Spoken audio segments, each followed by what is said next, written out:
So students, we was doing D and F block elements. Okay. तो हमने last lecture में properties of D and F block elements करी थी. So now the next lecture, आज के lecture में हमने करने हैं some important compounds of D block elements. कुछ एक इम्पोर्टेंट कंपाउंड्स, कुछ एक क्या, दो ही हैं. एक पोटाशियम डाइक्रोमेट, ओके क्लियर, जिसकी हमने कंप्लीट स्टडी करनी है, और दूसरा है पोटाशियम पर मैंगनेट. इन दोनों कंपाउंड्स की हमने कंप्लीट स्टडी करनी है.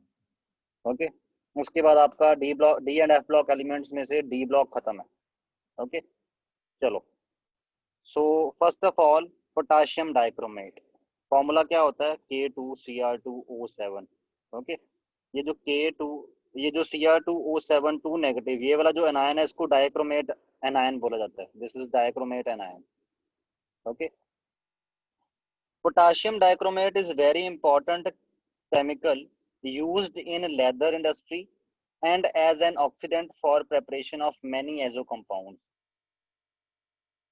Dichromates are generally prepared from chromate, which in turn are obtained by the fusion of chromite ore. Chromite ore क्या होता है? आयरन की chromite ore होती है. Okay, this is called as the chromite ore of iron. Okay, आप chromite ore with sodium और potassium carbonate in free access of air. Okay, actual में हम जो है पोटाशियम डाइक्रोमेट की प्रेपरेशन कैसे करते हैं?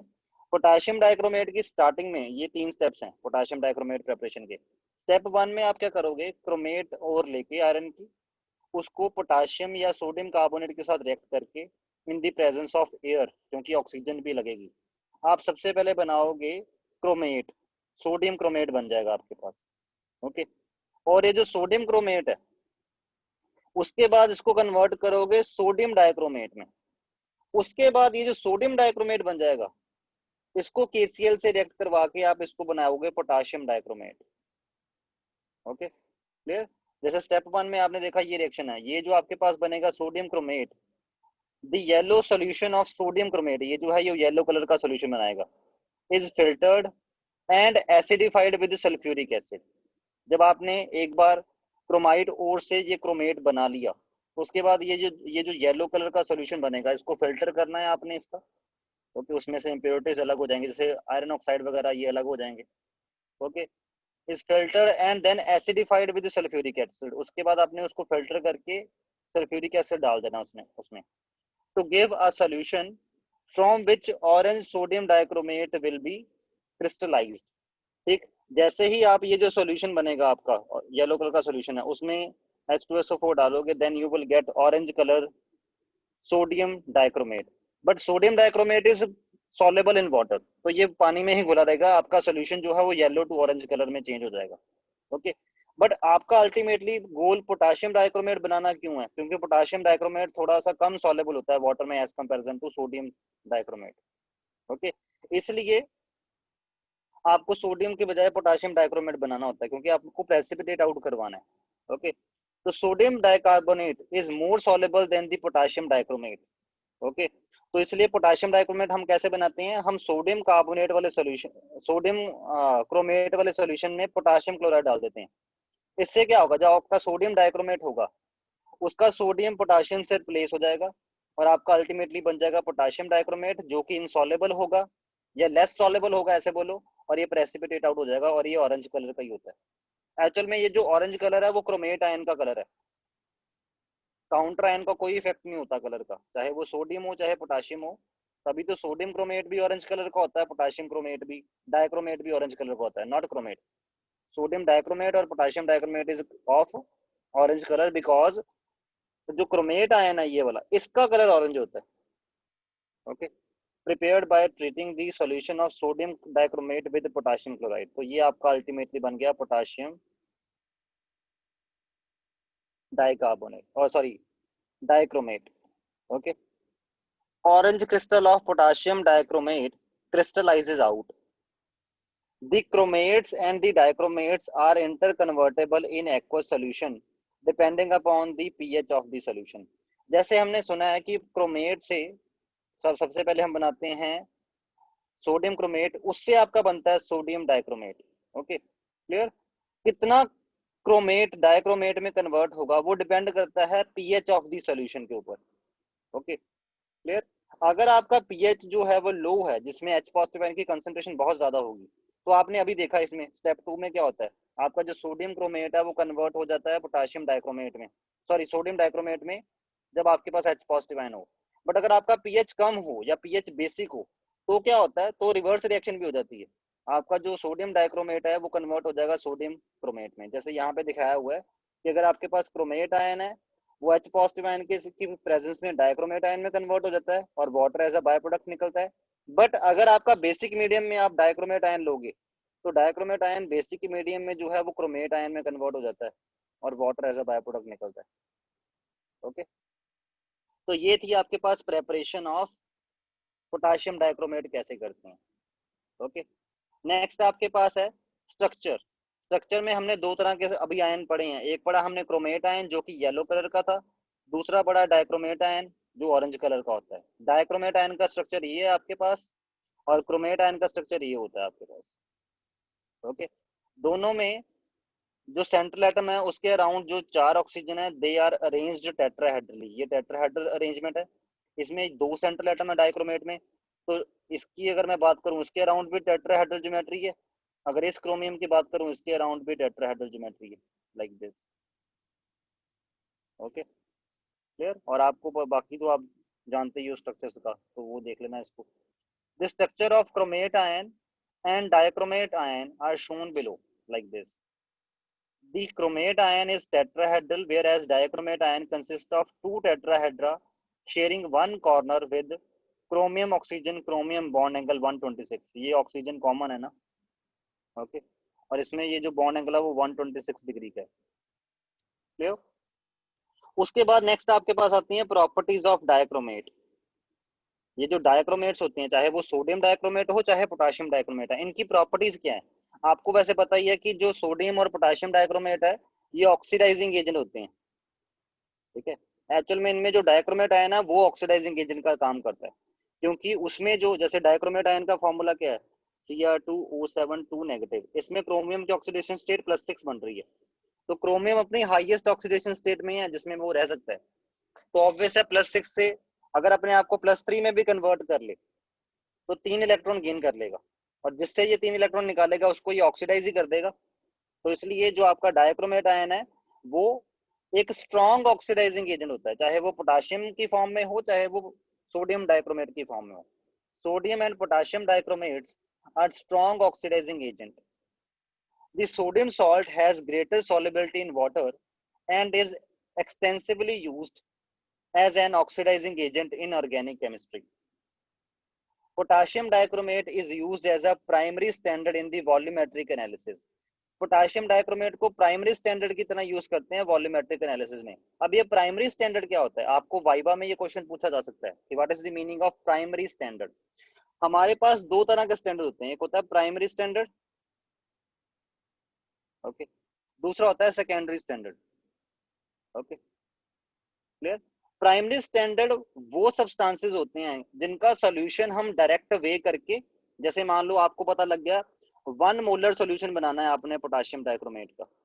ओके, तो 1 मोलर सॉल्यूशन कैसे बनाओगे, आप इसका 1 मोल लोगे, 1 मोल में जितना भी आपको मास लेना पड़ेगा पोटाशियम डाइक्रोमेट का आप उतना मास लोगे, उसको सफिशिएंट अमाउंट ऑफ वाटर में डिसॉल्व करोगे, जब पूरा घुल जाएगा उसका वॉल्यूम 1 लीटर कर दोगे, तब आपको पता होगा कि इस सॉल्यूशन में को बनाते टाइम आपने 1 मोल लिया है इन 1 लीटर, तब आपको पता है कि ये सॉल्यूशन बना है 1 मोलर। ओके, मतलब ऐसे सॉल्यूशन जो डायरेक्ट वेइंग करके उसके बाद आप बना सकते हो उनको बोलते हैं प्राइमरी स्टैंडर्ड। सेकेंडरी स्टैंडर्ड ये होता है, जैसे अगर आप मैं बात करूं सोडियम हाइड्रोक्साइड का, ठीक है, अब आप बोलोगे कि सर सोडियम हाइड्रोक्साइड का अगर 1 मोलर सॉल्यूशन बनाना हो तो हमें पता है 1 मोल लेना है सोडियम हाइड्रोक्साइड का, 1 मोल मतलब 40 ग्राम, क्योंकि सोडियम हाइड्रोक्साइड के 1 मोल का मास 40 ग्राम होता है, उसको 40 ग्राम लेके उसका सोल्यूशन 1 लीटर बना देना है, तो इसका भी बन जाता है। तो ये कैसे सेकेंडरी स्टैंडर्ड हुआ, इसको क्यों बोल रहे हो कि ये सेकेंडरी स्टैंडर्ड है। एक्चुअल में सोडियम हाइड्रोक्साइड जो है, जैसे ही आप इसको लोगे, मान लो आपने वे करने के लिए लिया, सोडियम हाइड्रोक्साइड हाइग्रोस्कोपिक नेचर का होता है, ये वाटर एब्जॉर्ब कर लेता है, मॉइस्चर एब्जॉर्ब कर लेता है। तो एक्चुअल में आपने मेजर करना है 40 ग्राम, ओके, बट जब तक आप मेजर करोगे तब तक क्या होगा, थोड़ा बहुत ये पानी एब्जॉर्ब कर लेगा, आपका टोटल 1939 ग्राम उसमें सोडियम हाइड्रोक्साइड होगा, 1 ग्राम उसमें पानी आ चुका होगा due to its hygroscopic nature. Okay, तो इसको आप डायरेक्ट वेइंग करके नहीं बना सकते सोडियम हाइड्रोक्साइड को। इसको जब भी बनाना होगा, इसको पहले एक अप्रोक्सीमेट सोल्यूशन बना के उसको स्टैंडर्डाइज करके उसकी कंसंट्रेशन निकाल के उसकी हेल्प से आपको by with the help of dilution आपको ये जो 1 मोलर सोल्यूशन बनाना पड़ेगा। ओके, तो ऐसे सब्सटेंसेस जिनका डायरेक्ट वेइंग करके हम उनका सोल्यूशन नहीं बना सकते standard, they are called as the secondary standard. But potassium dichromate ऐसा नहीं है, ये एक प्राइमरी स्टैंडर्ड ही है।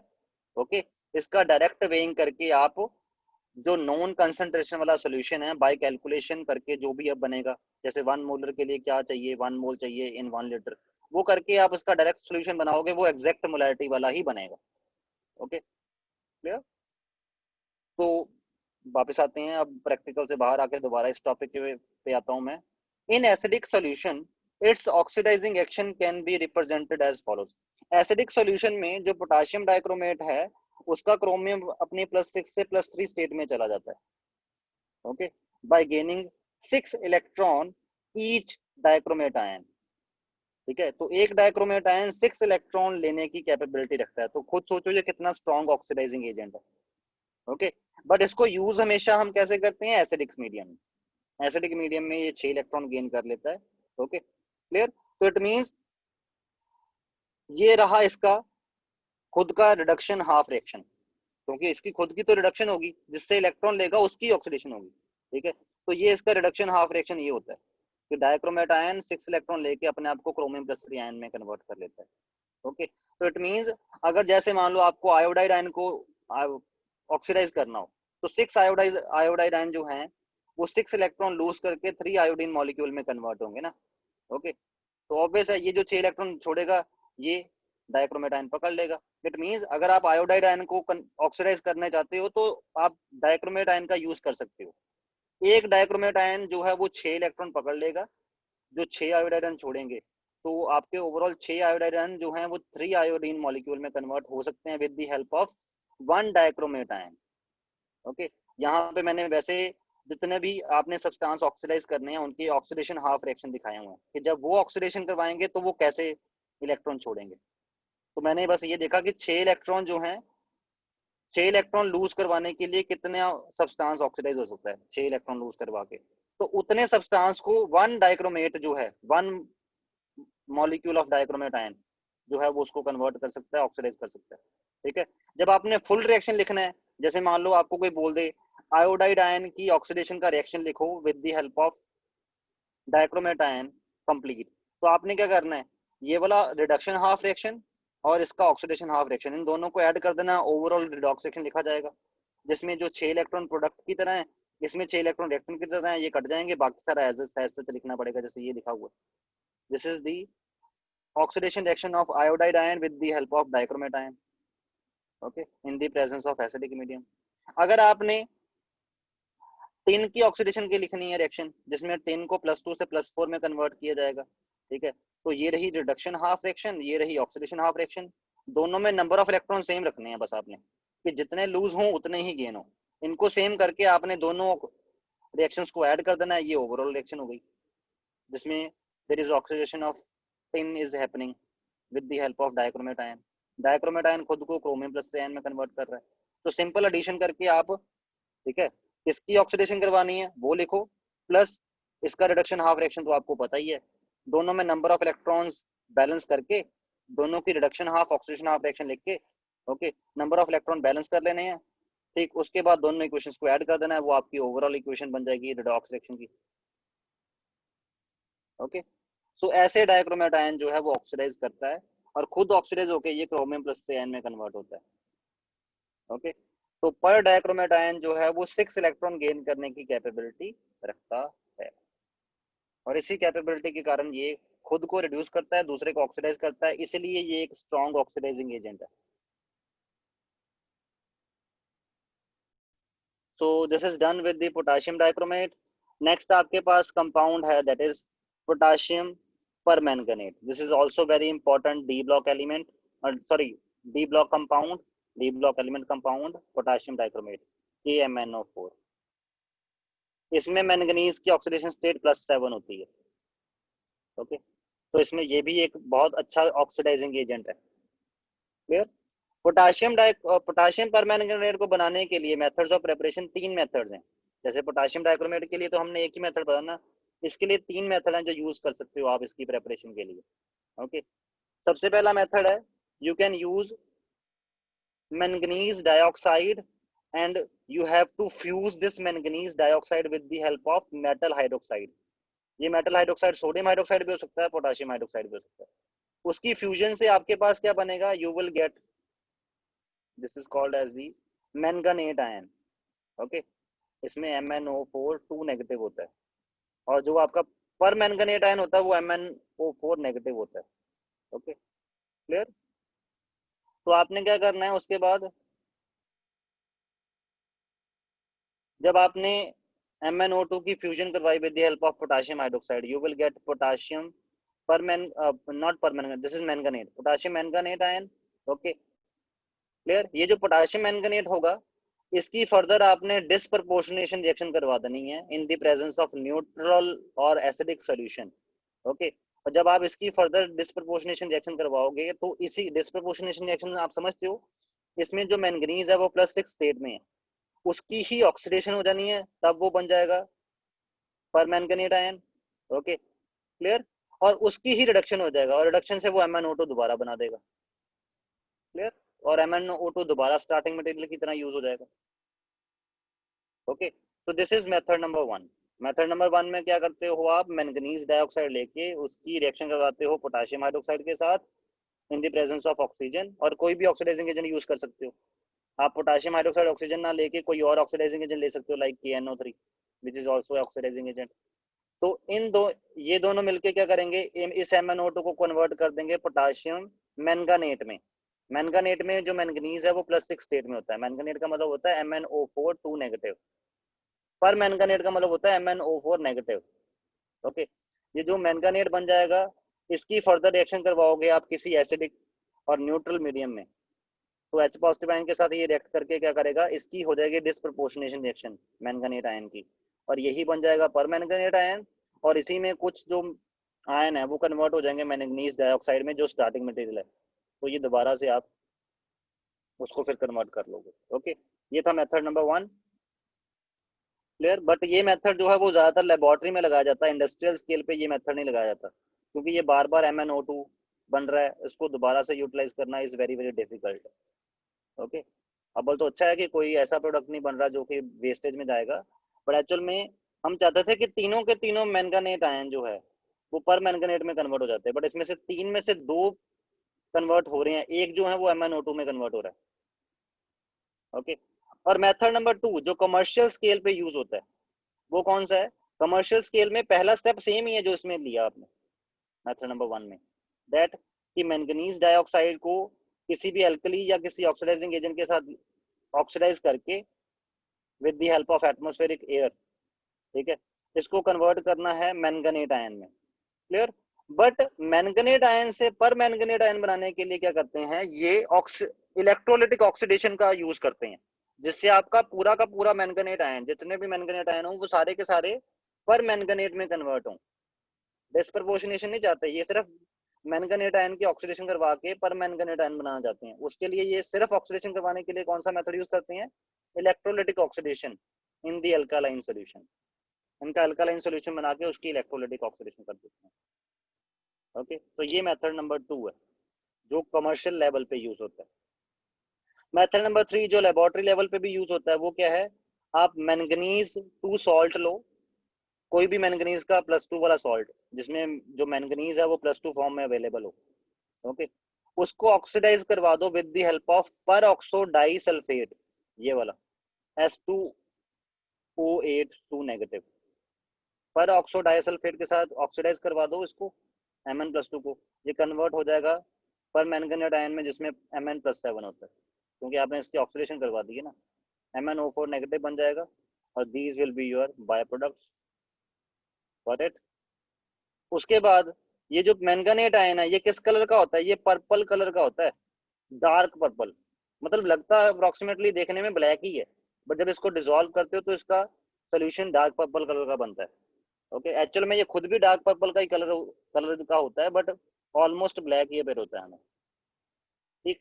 पोटाशियम परमैंगनेट, चाहे वो सोडियम परमैंगनेट हो, वो भी पर्पल कलर का ही होगा, क्योंकि कलर जो है वो मैंगनेट आयन का है।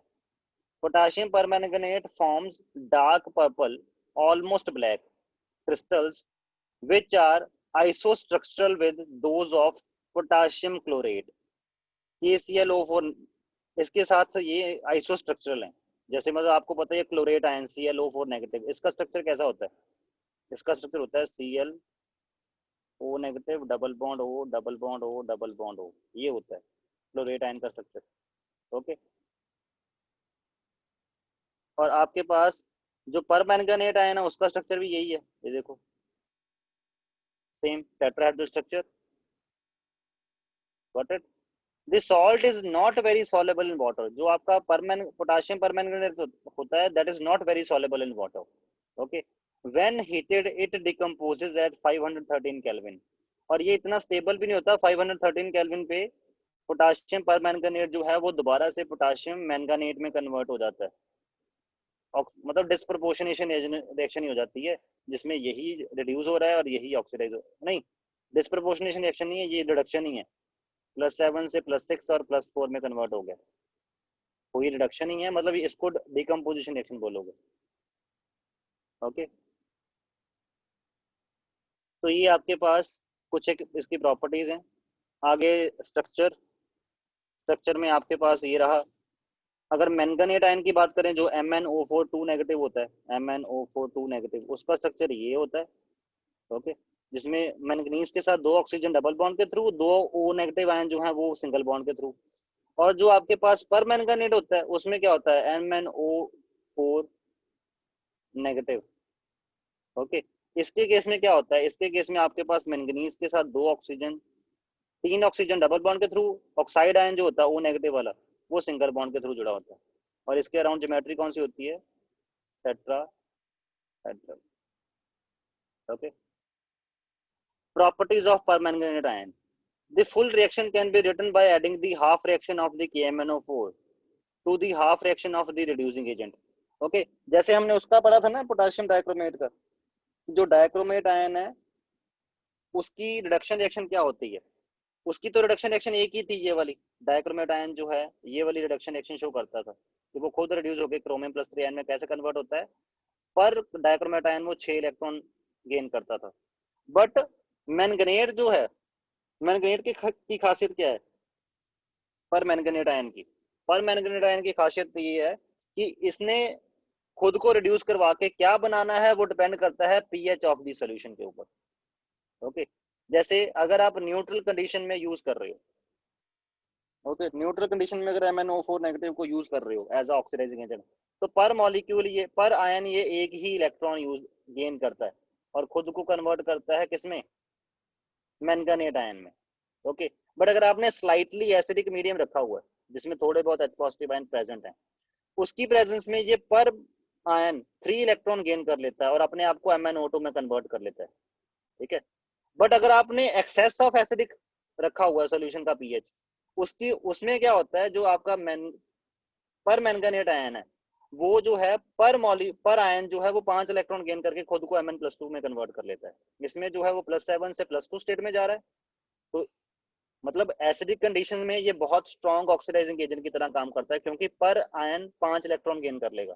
बट अगर आपके पास वीकली एसिडिक हुआ, स्लाइटली एसिडिक हुआ, जिसमें थोड़े बहुत H पॉजिटिव आयन ही है, उस टाइम ये पर आयन 3 इलेक्ट्रॉन गेन करके अपने आप को MnO2 में कन्वर्ट करेगा, मतलब +7 से +4 स्टेट में जाएगा। तो पर आयन जो है वो 3 ही इलेक्ट्रॉन गेन कर पा रहा। और अगर बहुत ही ज्यादा आपके पास मतलब न्यूट्रल ही है, H पॉजिटिव आयन अवेलेबल बिल्कुल ही नहीं है, उस टाइम आपका MnO4 नेगेटिव आयन जो है वो पर आयन 1 इलेक्ट्रॉन गेन करके अपने आप को मैंगनेट आयन में कन्वर्ट कर लेता है। उस टाइम भी ये ऑक्सीडाइजिंग एजेंट ही रहेगा बट वीक हो जाएगा। ओके, फिर तो इट मींस अगर आपने इसको as a strong oxidising agent use करना है, उस टाइम आपको हाईली एसिडिक कंडीशंस रखनी पड़ेंगी, क्योंकि उस कंडीशन में ये पर आयन 5 इलेक्ट्रॉन गेन करता है।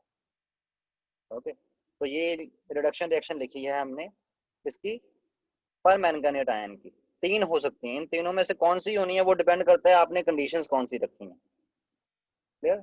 जैसे लिखा हुआ है, if we represent the reduction of the permanganate ion to manganate manganese dioxide and manganese to salt by half reaction, इनकी हाफ रिएक्शन लिख दी है। Okay, we can well see that the hydrogen ion concentration of the solution plays an important part in influencing the reaction.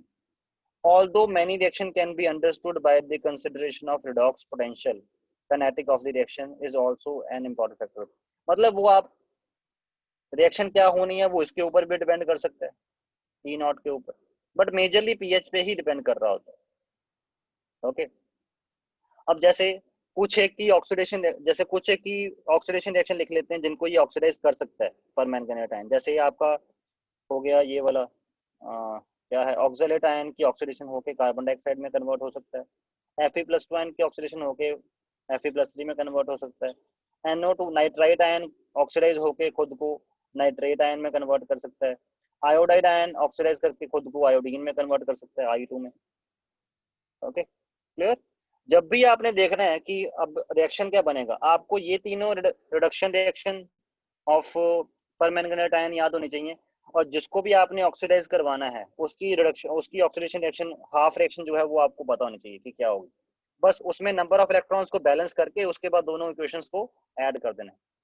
Okay, जैसे अगर मैं पूछूं कि manganate ion, permanganate ion और पोटाशियम डाइक्रोमेट में उल्टा बोल गया, पोटाशियम परमैंगनेट और ऑक्सलेट आयन की जो रिएक्शन है वो कैसे होगी, लिखो जी। ठीक, तो मेरे को दिख रहा है यहाँ पे कि 5 ऑक्सलेट आयन जो होते हैं वो 10 कार्बन डाइऑक्साइड और 10 इलेक्ट्रॉन छोड़ते हैं। तो 10 इलेक्ट्रॉन को पकड़ने के लिए आपको कितने मैंगनेट पर मैंगनेट आयन लगेंगे, वो डिपेंड करता है एक तो कंडीशन पे। कंडीशन में मान लेते हैं एक्सेस ऑफ एसिडिक है, ठीक है, तो उस टाइम आपके ये रिएक्शन चलेगा, ये वाली और ये वाली।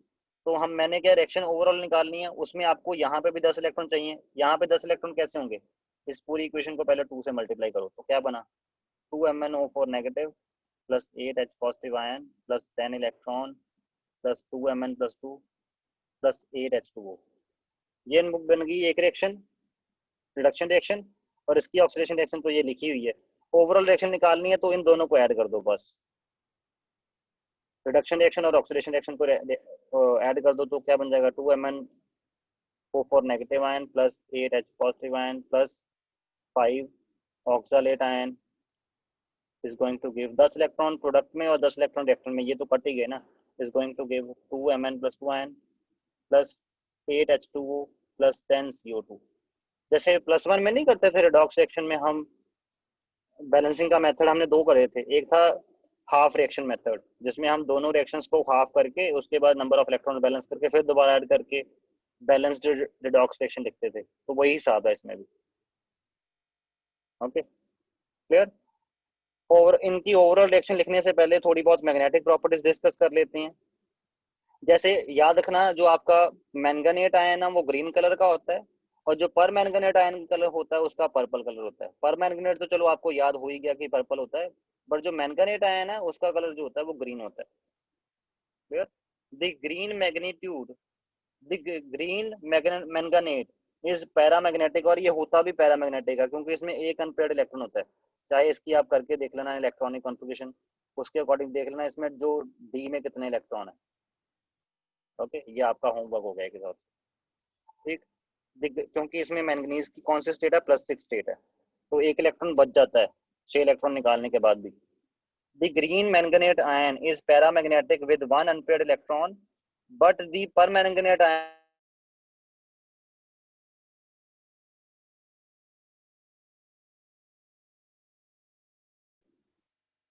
ओके, मैग्नेटिक प्रॉपर्टीज में स्टूडेंट, इसमें इसका मैंगनीज जो होता है उसमें एक अनपेयर्ड इलेक्ट्रॉन होता है, इसके मैंगनीज में कोई भी अनपेयर्ड इलेक्ट्रॉन नहीं होता, तो ये पैरामैग्नेटिक है, ये डायमैग्नेटिक नेचर का होता है। ओके, उसके बाद अब कुछ एक एंड में रिएक्शंस हैं, फुल रिएक्शंस। जैसे आपने लिखना हो रिएक्शन लिखो जी कि जिसमें परमैंगनेट आयन जो है वो आयोडाइड आयन को ऑक्सीडाइज कर रहा हो, तो उसमें आपने क्या करना है, जो आयोडाइड आयन है उसकी ऑक्सीडेशन रिएक्शन, और परमैंगनेट आयन की कौन सी कंडीशन में आपने लेनी है वो डिपेंड करता है कंडीशन के ऊपर। जौन सी भी है कंडीशन, उसके अकॉर्डिंग आपने परमैंगनेट आयन की रिडक्शन रिएक्शन और आयोडाइड आयन की ऑक्सीडेशन रिएक्शन, उनमें इलेक्ट्रॉन को बैलेंस करके दोनों में, उसके बाद ऐड कर देनी है, that's it, you will get the overall reaction. जैसे यहाँ पे फुल रिएक्शंस में दो पार्ट में हमने डिवाइड किया हुआ है, जिसमें पोटाशियम परमैंगनेट एसिडिक सॉल्यूशन में यूज हो रहा है, दूसरा जिसमें पोटाशियम परमैंगनेट न्यूट्रल या अल्कलाइन कंडीशन में यूज हो रहा है। ओके, फेंटली अल्कलाइन, फेंटली मतलब बहुत थोड़ा सा अल्कलाइन। ठीक, तो अगर एसिडिक कंडीशन है तो उसमें आपको पता है मैंने क्या बोला था, एसिडिक कंडीशन के केस में आपका जो मैंगने पर मैंगनेट आयन है उसका ऑक्सीडेशन, उसका रिडक्शन रिएक्शन कौन सा लिखोगे आप, ये वाला। ओके, बट अगर आपके पास न्यूट्रल है या स्लाइटली बिल्कुल बिल्कुल ही बारीक सा, मतलब बिल्कुल थोड़ा सा बेसिक है, उस टाइम आपका ये वाला रिएक्शन लगता है। क्योंकि अगर बेसिक भी हो उसमें भी थोड़े बहुत H पॉजिटिव आयन होते ही है ना, थोड़ा सा मतलब बिल्कुल स्लाइटली बेसिक या बिल्कुल न्यूट्रल हो उसमें भी H पॉजिटिव आयन ही होती हैं, H2O की वजह से जो बने होते हैं। क्लियर। तो अगर आपके पास फेंटली अल्कालाइन है या न्यूट्रल है, उस टाइम आप देखोगे कि आपका पर मैंगनेट आयन ऑक्सीडाइज रिड्यूस होके क्या बन रहा है, मैंगनीज डाइऑक्साइड, क्योंकि हम कौन सी रिएक्शन लेके चल रहे हैं उस टाइम, हम पर मैंगनेट आयन की ये वाली रिडक्शन रिएक्शन लेके चल रहे हैं। ओके, अगर आपने एसिडिक लिया, एसिडिक में हम पर मैंगनेट आयन की ये वाली रिएक्शन लेके चलते हैं, और दूसरे वाले की ऑक्सीडेशन रिएक्शन जौन सा भी करना है, तो वैसे ही आप ओवरऑल रिएक्शन निकाल लेते हो। आप इनका करके देखना, इजिली हो जाएगा ये। Okay, clear. जैसे अगर मैंने एक लिखता ही हूँ, मैं निकाल के बताता हूँ आपको। जैसे मान लो आपको लिखना है आयोडाइड का ऑक्सीडेशन रिएक्शन लिखना है with the help of, oxidation करवा रहे हो आप with the help of permanganate ion in acidic condition. ठीक है, तो ये वाला और ये वाला रिएक्शन यूज होगा, इसमें 10 इलेक्ट्रॉन निकल रहे हैं, इसमें भी आपको 10 इलेक्ट्रॉन करने पड़ेंगे। कैसे करोगे, 2 से मल्टीप्लाई कर दोगे। क्लियर। तो 2 से मल्टीप्लाई करके क्या रिएक्शन बन जाएगा, 2MnO4 negative plus 8H positive ion, sorry 16H positive ion plus 10 electron is going to give 2Mn plus 2 ion plus, ओहो उड़ ही गया यार सर, 2Mn, वेट में दोबारा से लिख रहा हूँ फटाफट, plus 16H positive ion plus 10 electrons is going to give 2Mn plus 2 ion plus 8H2O। और इसका तो ऐसा चीज चला देना है, इसको ऐड कर दो इसमें, 10 iodide ion reactant side, 5 iodine product side और 10 इलेक्ट्रॉन भी प्रोडक्ट साइड। तो 10 इलेक्ट्रॉन से 10 इलेक्ट्रॉन कट गए, क्योंकि इलेक्ट्रॉन की वैसे भी फ्री एग्जिस्टेंस नहीं होती, तो इनको लिखना नहीं होता, तभी तो इनको कैंसिल करना होता है। ओके, तो आपके पास ओवरऑल रिएक्शन क्या बन गई, 2MnO4 negative ion plus 16H positive ion plus 10 iodide ion is going to give 2Mn plus 2 ion plus 8H2O plus 5I2। This will be the overall oxidation reaction of iodide ion with the help of permanganate ion। Okay, तो ये reaction है। आगे अगले page पे देखोगे ये reaction बनी हुई है, देखो। ओके, बट अगर आपने न्यूट्रल या फेंटली अल्कलाइन में किया, उस टाइम आपने ध्यान रखना है, उस टाइम आपने परमैंगनेट की ये वाली रिडक्शन रिएक्शन लेनी है, तब इन दोनों को बैलेंस करना है, इन दोनों में नंबर ऑफ इलेक्ट्रॉन्स को बैलेंस करके फिर इन दोनों को ऐड करना है, बस इतना फर्क आएगा। ओके, उसके बाद आपके पास आगे है permanganate titration in the presence of hydrochloric acid are unsatisfactory since hydrogen chloride is oxidized to chlorine। जब भी आपने मान लो आपने आयोडाइड आयन की ऑक्सीडेशन करवानी है with the help of acidic solution of manganate पर मैंगनेट आयन, तो आपको एसिड एज लेना है ना, कैटलिस्ट मीडियम बनाने के लिए, एसिडिक मीडियम बनाने के लिए। तो एसिड आप हमेशा H2SO4 लेते हो उसको एसिडिफाई करने के लिए, HCl नहीं लेते, क्योंकि HCl की ऑक्सीडेशन MnO4 नेगेटिव आयन इसकी ऑक्सीडेशन करनी भी शुरू कर देता है, क्योंकि वो क्लोराइड आयन को क्लोरीन में कन्वर्ट ऑक्सीडाइज कर देगा। ओके, तो जब भी आपने मीडियम को एसिडिफाई करना है, जैसे यहाँ लिखा है ना इन एसिडिक सॉल्यूशन, आपने मीडियम को एसिडिफाई करने के लिए H2SO4 लेना है, HCl नहीं लेना। हाइड्रोक्लोरिक एसिड क्यों नहीं लेना, क्योंकि हाइड्रोक्लोरिक एसिड का जो क्लोराइड आयन है उसकी ऑक्सीडेशन पर मैंगनेट आयन करनी शुरू कर देगा, तो वेस्टेज हो जाएगा ना उसका, पर मैंगनेट आयन का वही वेस्टेज में जाएगा, एक्स्ट्रा लगेगा, क्योंकि वो एसिड के क्लोराइड आयन को भी ऑक्सीडाइज करना शुरू हो गया। आपका मेन काम था आयोडाइड आयन को ऑक्सीडाइज करना, ना कि क्लोराइड आयन। ओके, एक नोट ये लिखने वाला है। उसके बाद आपको यूजेस क्या है देख लेते हैं इसके uses. Besides its use in the analytical chemistry, potassium permanganate is used as a favorite oxidant in preparative organic chemistry, और प्रेपरेशन में बहुत ज्यादा यूज होता है ऑर्गेनिक केमिस्ट्री में. It uses for the bleaching of wool, cotton, silk and other textile fibre and for the decolorization of oils are also dependent on its strong oxidizing power. ठीक है, decolourisation आप मतलब समझते हो, उसको ब्लीचिंग ही बोलते हैं जिसमें डीकलराइज करते हैं, उसमें ऑक्सीडाइजिंग एजेंट ही यूज होते हैं. ओके, और ये एक स्ट्रॉन्ग ऑक्सीडाइजिंग एजेंट होता है in the presence of acidic medium. Okay, so that's it for today. कल से हमने एफ ब्लॉक एलिमेंट शुरू कर देने हैं.